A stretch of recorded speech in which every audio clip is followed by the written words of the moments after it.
사랑과 은혜가 풍성하신 하나님 아버지, 지난밤도 우리를 은혜 가운데 지켜주시고 우리에게 새날 새 아침을 열어주심에 감사를 드립니다. 이 시간 우리에게 주님의 생명의 말씀을 허락하여 주시어 우리의 메마른 심령을 다시 은혜로 채워주시고 하나님이 기뻐하시는 참된 회개와 새로운 삶을 향한 귀한 결단들이 세워지는 시간 되게 하여 주옵소서. 오늘 우리의 힘이 되시고 내일의 소망 되시는 예수 그리스도의 이름으로 기도드리옵나이다. 아멘. 하나님의 말씀 신약 갈라디아서 4장 21절부터 31절까지 말씀. 갈라디아서 4장 21절부터 31절까지 말씀.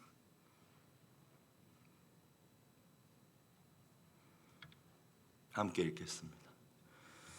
내게 말하라. 율법 아래 있고자 하는 자들아, 율법을 듣지 못하였느냐? 기록된 바 아브라함에게 두 아들이 있으니 하나는 여종에게서 하나는 자유 있는 여자에게서 났다 하였으며 여종에게서는 육체를 따라 났고 자유 있는 여자에게서는 약속으로 말미암았느니라.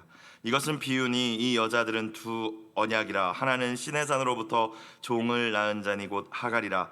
이 하갈은 아라비아에 있는 시내산으로서 지금 있는 예루살렘과 같은 곳이니 그가 그 자녀들과 더불어 종노릇하고 오직 위에 있는 예루살렘은 자유자니 곧 우리 어머니라.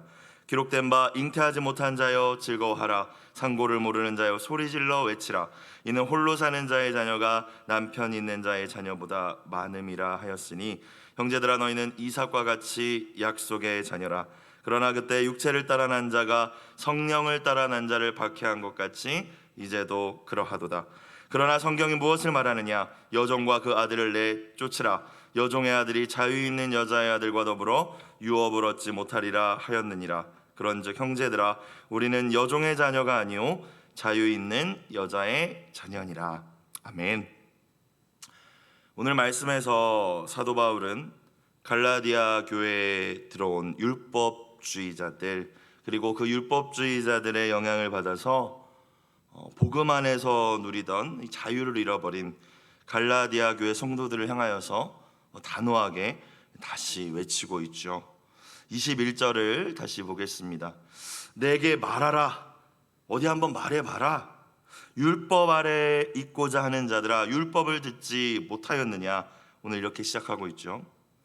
율법 아래 있고자 하는 자들아, 예수 그리스도를 믿음으로 하나님께 나아갈 수 있는 구원의 길이 열렸는데 하나님이 열어주셨음에도 불구하고 그 복음의 진리를 거슬러서 자신의 노력과 의지와 행위로 구원받을 수 있다라고 말하는 너희들아 라고 외치는 것이죠.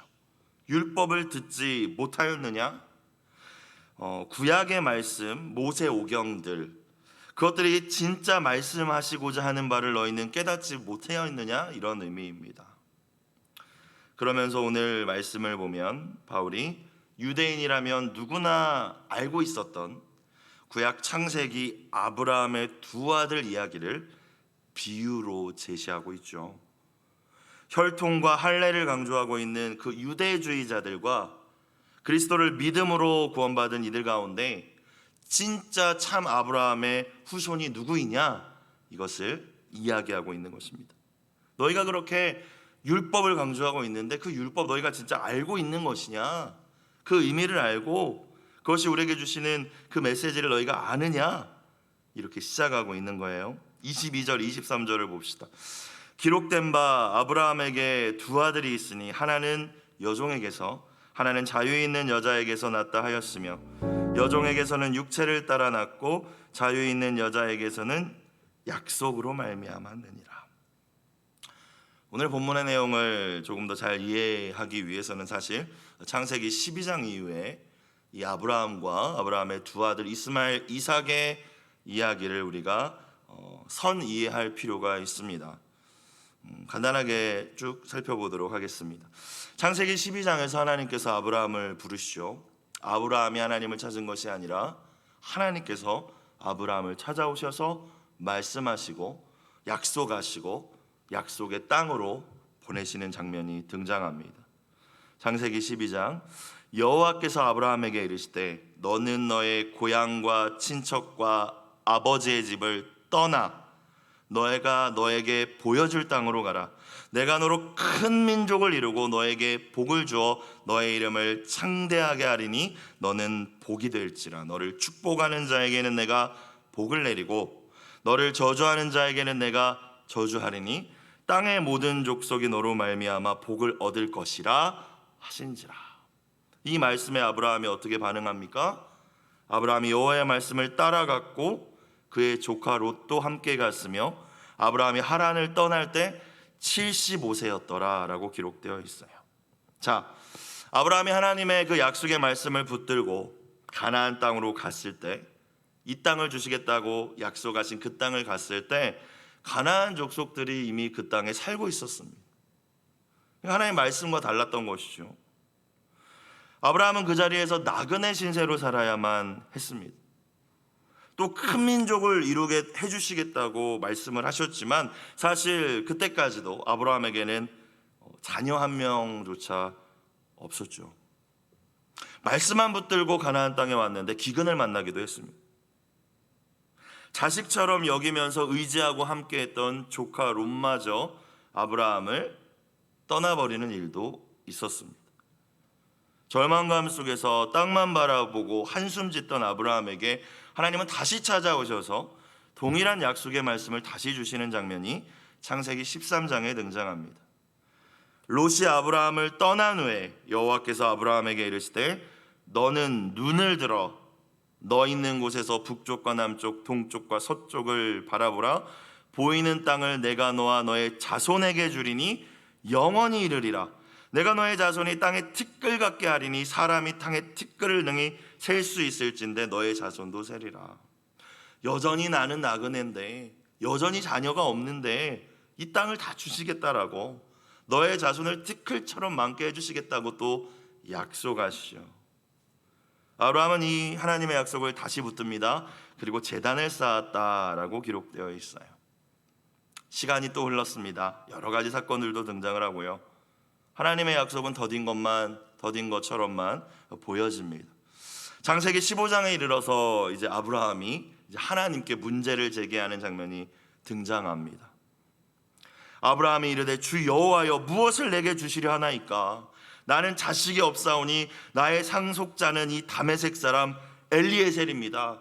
하나님, 수많은 민족은 고사하고 자식 하나 주시지 않았으면서 하나님, 내가 지금 가나안 땅에 와서 지금 몇 년이 수년이 흘러가고 있는데 자식 이제 안 주실 거면은 우리 집에 있는 종 중에서 가장 충성스러우니 엘리에셀이 내 상속자가 될 수밖에 없습니다.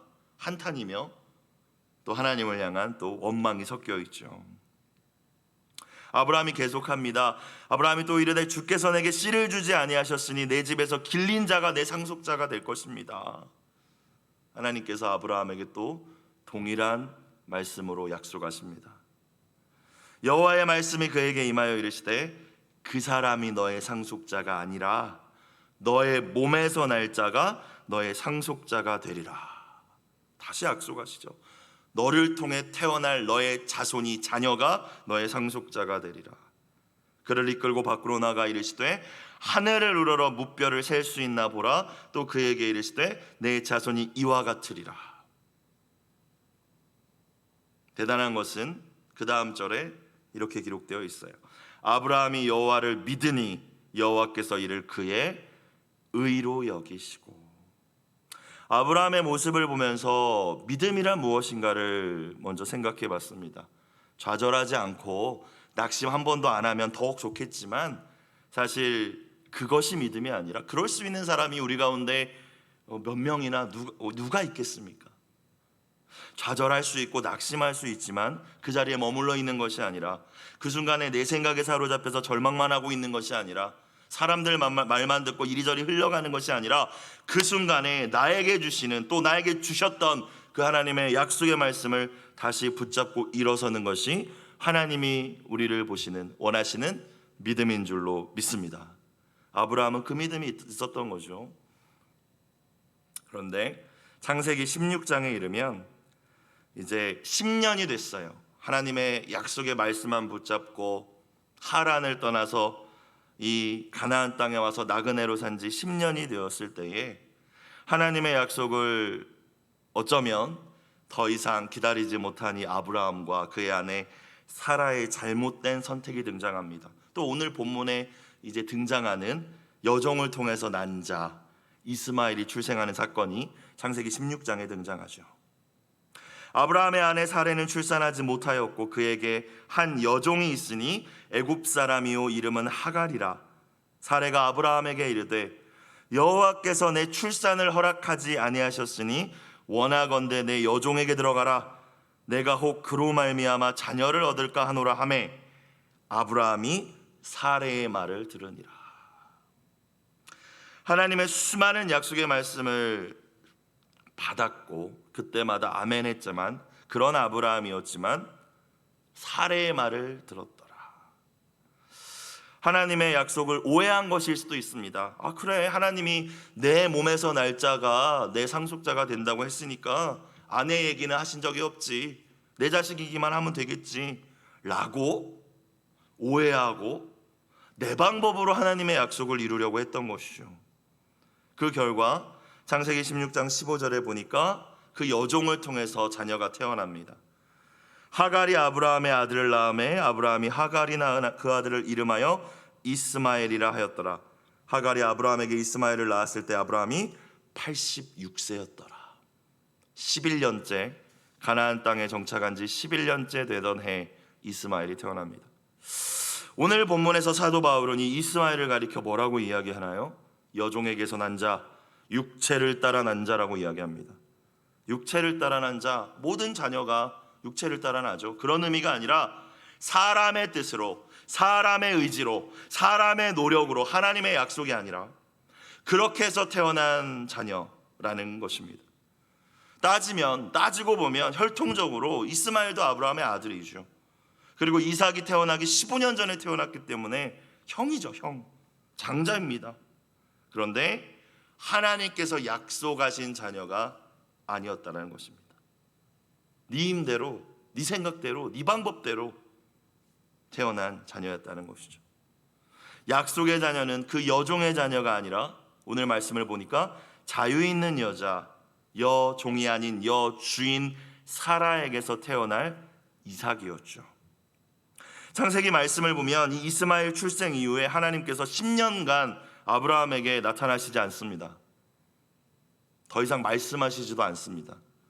하나님이 섭섭하셨을 거예요. 아브라함이 99세가 되어서야, 이제 그 약속의 때가 임박해서야 하나님은 아브라함을 나타나셔서 다시 동일한 약속을 주십니다. 창세기 17장입니다. 아브라함이 99세 때 여호와께서 아브라함에게 나타나서 그에게 이르시되 나는 전능한 하나님이라 너는 내 앞에서 행하여 완전하라. 하나님의 완전하신 같이 죄 하나 짓지 말아라는 의미가 아니라 너는 내 앞에서 행하여 완전하라. 걸음마를 제대로 못 걷는 어린아이가 부모의 앞에서 아장아장 걷듯이, 거기를 떠나서는 안 되듯이, 부모가 넘어지면 바로바로 일으켜주기도 하고 어디로 갈지 알려주기도 하는 것처럼 너는 내 앞에서 행하여 완전하라. 네 방법대로, 네 생각대로, 육체를 따라서 살지 말라고 말씀하시죠. 그러면서 다시 언약하십니다. 보라, 내 언약이 너와 함께 있으니 너는 여러 민족의 아버지가 될지라.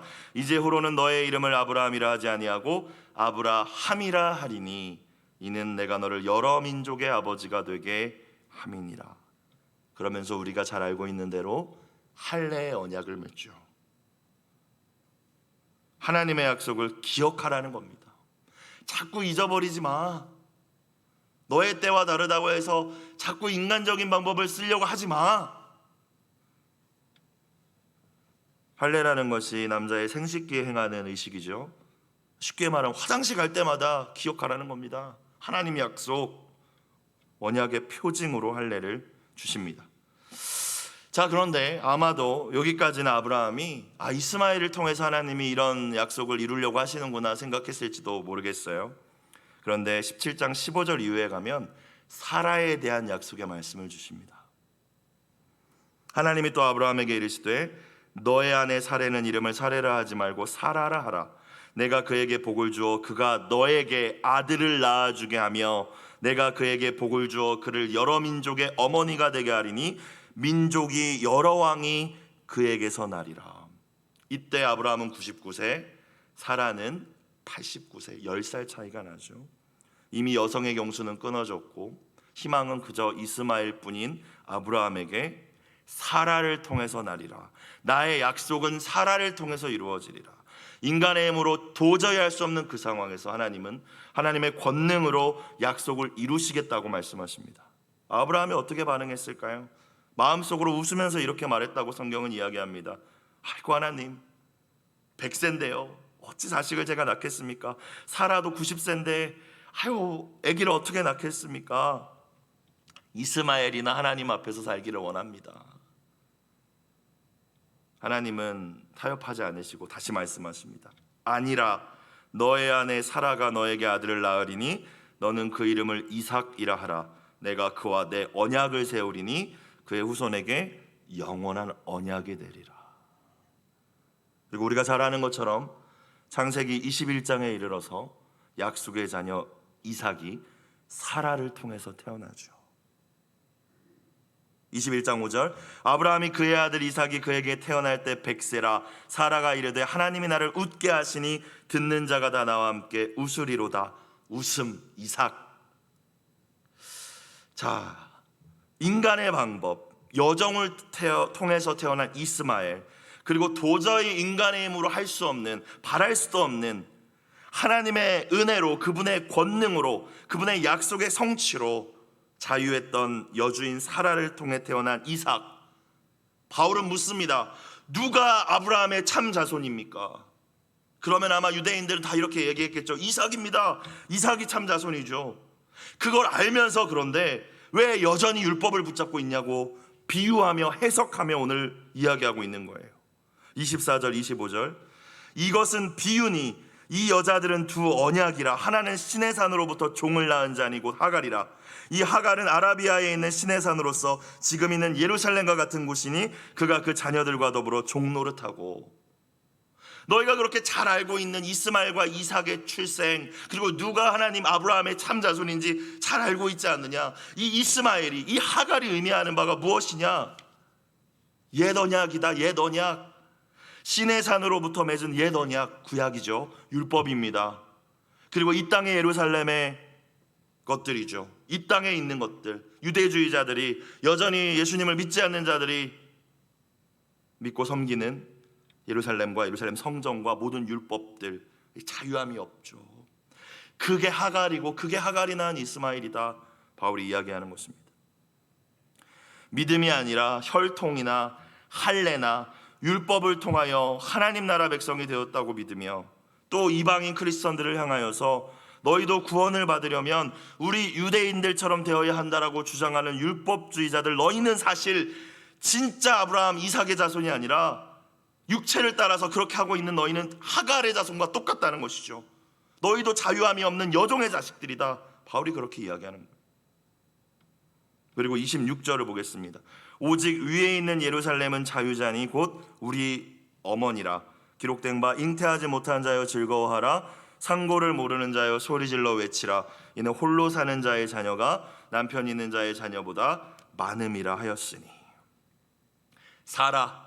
사라를 통해서 태어난 약속의 자녀 이삭 이야기하는 것이죠. 이 땅에 있는 것이 아니라, 율법이 아니라 새로운 언약, 위에 있는 예루살렘, 하나님 나라 새 예루살렘에 속한 백성들의 어머니라고 이야기하는 것입니다.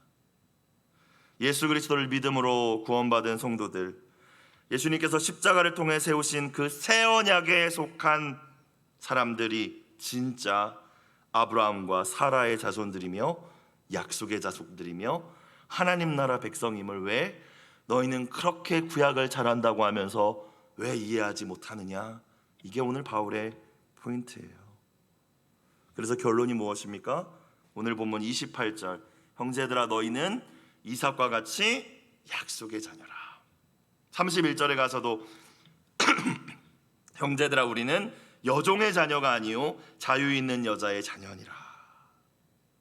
육체가 아니라 사람의 의지나 방법이 아니라 우리는 어떤 방법으로도 할 수 없었는데 오직 하나님의 은혜로, 그분의 권능으로, 마치 스스로의 힘으로는 자녀를 출산할 수 없었던 아브라함과 사라 같은 우리를 그저 그분의 권능과 그분의 약속과 주권으로, 그분의 약속의 성취로 오신 예수 그리스도를 믿는 여러분, 우리는 유대인이 아닙니다. 우리는 할례를 받지도 않았습니다. 유대인처럼 율법의 절기와 의례들을 지키지도 않습니다. 그러나 하나님의 약속의 성취이신 예수 그리스도를 믿음으로 구원받은 약속의 자녀, 우리야말로 아브라함의 후손, 우리야말로 하나님 백성입니다. 바울은 이야기하고 있는 것입니다. 그러면서 반대로 율법주의자들과 그들을 따르는 이들을 향하여서는 너희가 아브라함의 자손이 아니라 오직 예수 그리스도를 믿음으로 구원받은 저들이 진짜 아브라함의 자손, 하나님 나라 새 예루살렘의 백성들이고, 여전히 율법 아래에 있고자 하는 너희들, 여전히 할례를 받지 않으면 구원받지 못한다고 주장하는 너희들은 너희야말로 하갈의 자손이 아니냐. 그러면서 믿음 외에 구원을 위해 무언가 더 필요하다고 말하는 이 율법주의자들의 교훈을 버려야 한다고 바울이 이야기하죠.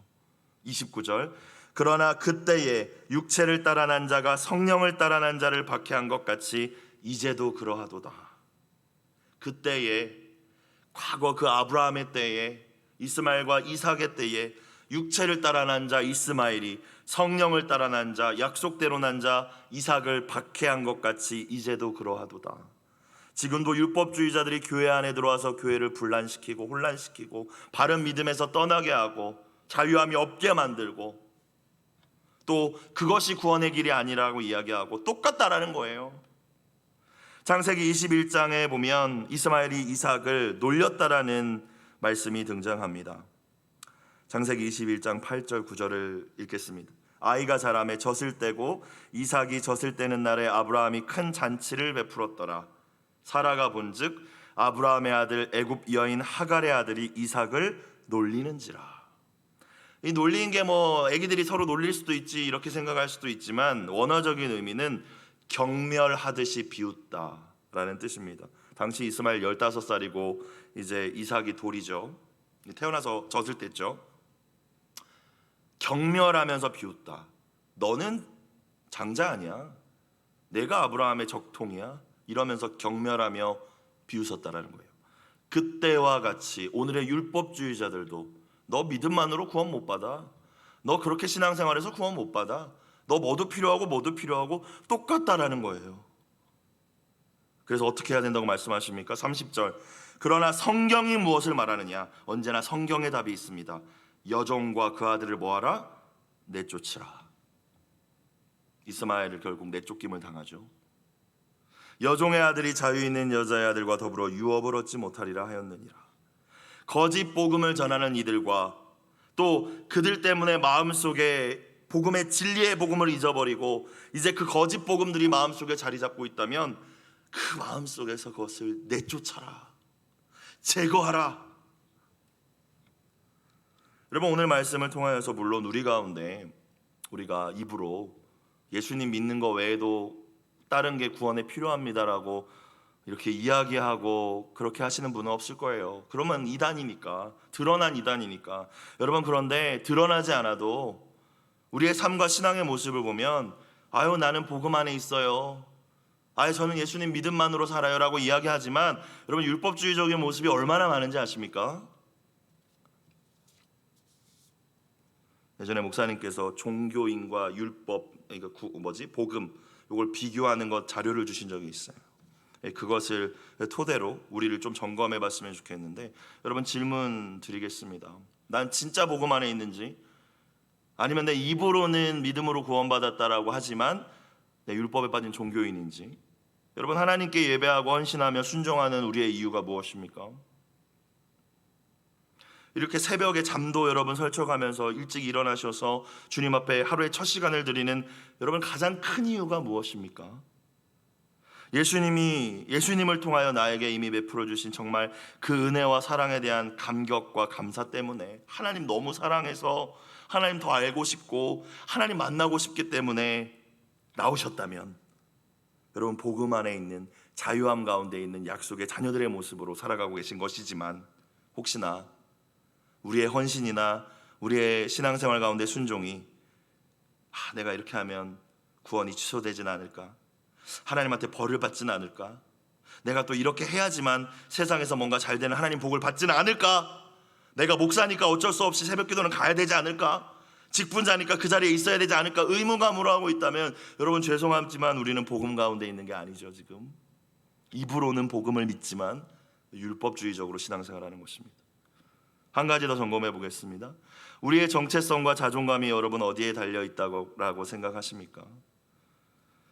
예수님의 십자가의 핏값을 통해서 우리는 이미 새로운 신분과 정체성을 받았고 그것은 결코 흔들리지 않는 신분인 줄로 믿습니다. 하나님의 자녀, 존귀한 하나님 나라의 백성, 항상 그 생각을 가지고 살아가는 자가 복음 안에 있는 자인데, 만약 저와 여러분이 남들이 뭐라고 하는 남들의 이야기에, 인정에, 평가에, 칭찬에, 비난에 그때마다 나의 정체성이 흔들리고 마음이 어려워진다면 여러분 내가 진짜 복음 안에 있는 자가 맞는가? 또는 내 정체성과 자존감이 내가 무언가 세워놓은 기준과 질서대로 살아가는 것에 달려있다면, 그래서 내가 그 기준대로 열심히 살아서 내가 그것을 살아냈을 때는 내가 이 정도 살았어, 그렇게 못 살았을 때는 낙심하고 좌절하고, 또 다른 사람을 향하여서도 나는 이렇게 이 기준대로 살아가는데 저 사람은 저렇게 못 살아가네, 내가 우월하다라고 느끼며 그들을 무시하고 있다면, 믿음이 연약하거나 성품이 온전치 못한 아직 영적 어린아이에 있는 자들을 쉽게 정죄하고 판단하고 비난하는 모습이 우리 안에 있다면 여러분 우리가 진짜 복음 안에 있는 자일까요? 율법주의자일까요? 돌아봐야 된다는 것입니다. 오직 십자가 복음을 믿음으로 구원에 이른 자, 복음 안에서 자유함을 누리는 하나님의 자녀의 고백이 무엇이겠습니까? 하나님의 은혜가 아니었다면 전 여전히 아무것도 아닙니다. 예수님이 아니셨다면 저는 아무것도 할 수도 없는 존재입니다. 그저 감사합니다. 이 새벽에 나올 수 있는 것도 제가 잘나서, 제 의지가 세서, 제가 무언가 다른 이들보다 나아서가 아니라 그저 은혜입니다. 여러분 이게 복음 안에 있는 약속의 자녀의 마땅한 태도인 줄로 믿으시길 주의 이름으로 축원합니다. 여러분 우리가 약속의 자녀임에도 불구하고 마치 하갈을 통해 이스마엘을 낳았던 그 모습처럼 육체를 따라서 내 뜻, 내 생각, 내 경험, 내 지혜에 의지하며 살아가고 있지는 또 않습니까? 답답하고 절망적인 상황 속에서도 약속을 주시고 반드시 그 약속을 이루시는 그 하나님, 약속대로 보내주신 예수님을 통해서 우리를 구원하신 그 신실하신 하나님만 의지하며 오늘도 오직 믿음으로 승리하는 저와 여러분이 되시길 주의 이름으로 축원합니다. 기도드리겠습니다. 스스로 결코 구원할 수 없었던 저희에게 구원을 약속해 주시고 믿음을 주신 하나님 감사합니다. 그 믿음을 통하여 약속의 자녀로 삼아 주셨사오니 자유의 자녀가 되게 하는 그 복음 안에서 주님 주시는 참 자유를 누리며 믿음으로 승리하게 하여 주옵소서. 우리 안에 알게 모르게 숨어 역사하는 율법주의와 거짓 복음들을 이 시간 제거하여 주시고 육체를 따라 살았던 지난날의 어리석음들을 회개하고 오직 약속의 말씀만을 붙들고 일어서게 하여 주옵소서. 우리의 영원한 소망 되시는 예수 그리스도의 이름으로 기도드리옵나이다. 아멘. 찬송가 433장 드리겠습니다.